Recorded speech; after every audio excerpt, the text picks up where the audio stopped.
যেমন মনে করেন যখন যেই মুহূর্তে প্রফেট মোহাম্মদ সাল্লাল্লাহু আলাইহি সাল্লাম উনি যখন বলেছেন যে মক্কায় মানে ওই সময় যে হচ্ছিল, কন্যা শিশুকে জীবন্ত কবর দেওয়া হচ্ছিল, ওটা কিন্তু ওখানকার একটা চল ছিল। তিনি কিন্তু সেটাকে স্টপ করেছেন।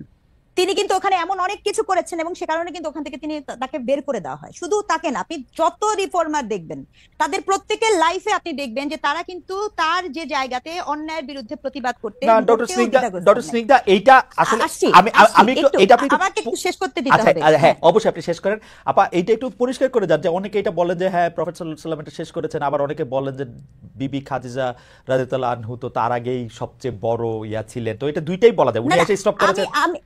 আমি আসলে ওই জায়গাটা যাচ্ছি না। আমি যেটা বলছি, যখন আপনি রিফর্ম করবেন তখন কিন্তু পপুলিস্ট কাজ আসলে কেউ করে না। আমি এই কথাটা বলতে চাচ্ছি। ঠিক আছে, যেমন মনে করেন আপনি এরপরে দেখেন যেই মুহূর্তে আপনার রাজা রামমোহন রায়, ঠিক আছে, সতীদাহ প্রথা, এটা কিন্তু ভীষণ রকমের একটা রিলিজিয়াস প্রথা। সতীদাহ প্রথাকে তিনি কি করলেন, সেটাকে তিনি নিষিদ্ধ ঘোষণা করলেন। বা বিদ্যাসাগর যখন বিধবা বিয়ে করলো তখন কিন্তু সেটাও কিন্তু রিলিজিয়াস সেন্টিমেন্টে ভীষণ রকমের লাগে। তাহলে তারা এই স্টেপটা নিয়েছিল বলেই আজকে কিন্তু আপনি এই জায়গায় আসতে পেরেছেন। এখন আমার প্রশ্ন হচ্ছে, বাংলাদেশে এমন রিফরমেশন হলো যে আমি এখন পেঁচায় পেঁচায় পেঁচায় পেঁচায় কথা বলবো, তাহলে আমার ওই সততা থাকলো না, আমি আমার ন্যায্যতা দিতে পারলাম না। আমি বলে যাচ্ছি, বুলি আওড়ায় যাচ্ছি যে ন্যায্যতার কথা বলবো, ন্যায় বিচারের কথা বলবো, অথচ আমি এইটা বলতে দ্বিধাগ্রস্ত হচ্ছি যে কোনো ব্যক্তির ব্যক্তি অধিকারে, ব্যক্তি স্বাধীনতায় হস্তক্ষেপ করা অন্যায়, তখন আর কিছু বলার থাকে না। That is very unfortunate. কারণ আমরা এই জন্য নয়া বাংলাদেশের স্বপ্ন দেখি নাই, আমরা এই জন্য পার্টিসিপেট করি নাই। ঠিক আছে, আপনি যে প্রশ্ন করেছিলেন আমি এই জন্য আপনাকে বলেছি যে ব্যাপারটা শুধু আপনি যে কোনো ইস্যুতে নিবেন, রাষ্ট্রে নিবেন, সেটাই কিন্তু কামনীয়। আপনি ডিফরমেশন হচ্ছেন, আপনি দলের কথা বলেন। ঠিক আছে, পৃথিবীর যে কোনো দেশের হিস্ট্রি আপনি যখন দেখবেন, তারা যখন এটা ফরমেশনের মধ্যে দিয়ে যায় তখন কিন্তু কতগুলো বোল্ড স্টেপ নেওয়া হয়। এই বোল্ড স্টেপ নেওয়াটার সুবর্ণ সুযোগ ছিল বাংলাদেশের হাতে এই মুহূর্তে। সেটা যখন হাতছাড়া হয়ে যায় তখন স্পিরিট নষ্ট হয়ে যায়। আপনি কি এখানে কি আমরা মমতাজের গান শুনতে বসছি? না, বসি নাই। আমরা এখানে পপুলার হতে বসি নাই। ঠিক আছে, আমরা এখানে ওই কথা শুনতে বসি নাই। আপনার ওই যে কোন র্যাপার বলেছে যে আমি আপনার করি দেখে, আমি গান গাওয়া হারাম দেখে আমি গানের টাকা দিয়ে খাই না কিন্তু বাড়ি করি।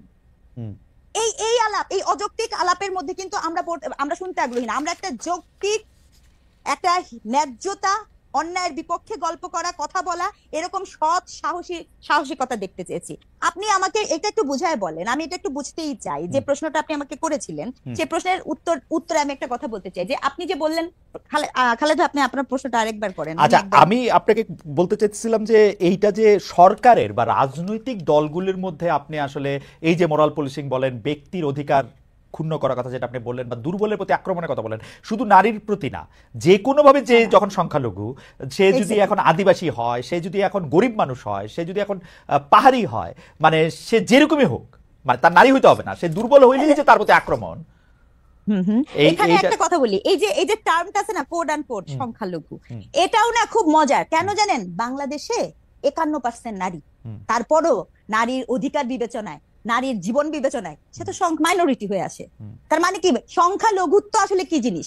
সংখ্যালঘুত্ব হচ্ছে তার অধিকার, তার স্বাধীনতা, তার চলাফেরার জন্য আপনি যে সিস্টেমেটিক আপনি একটা বৈষম্য করে রেখেছেন সেটার কথা বলা হচ্ছে, তাই না?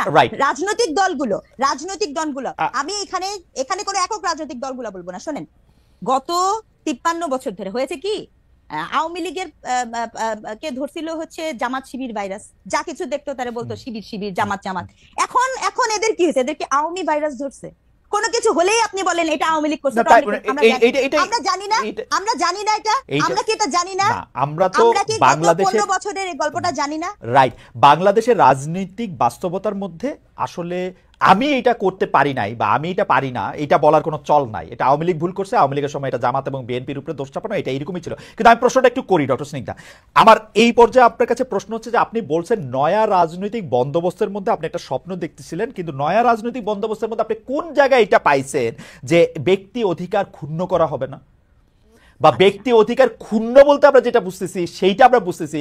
আমি তো সামান্তার কথা স্পষ্ট বুঝতে পারতেছি যে সামান্তা কি বলতে চাইতেছে। এনসিপি কে আমার বোঝা হইতেছে, কিন্তু এর মধ্যে দিয়া ওরা বলতে চাইতেছে এগুলো আমরা অ্যাড্রেস করবো না। আপনি এগুলো অ্যাড্রেস করলে, আমি যদি এগুলো অ্যাড্রেস করি, সামান্তা একটা প্রশ্নের ঠিক মানে সোজা জবাব দিচ্ছে না।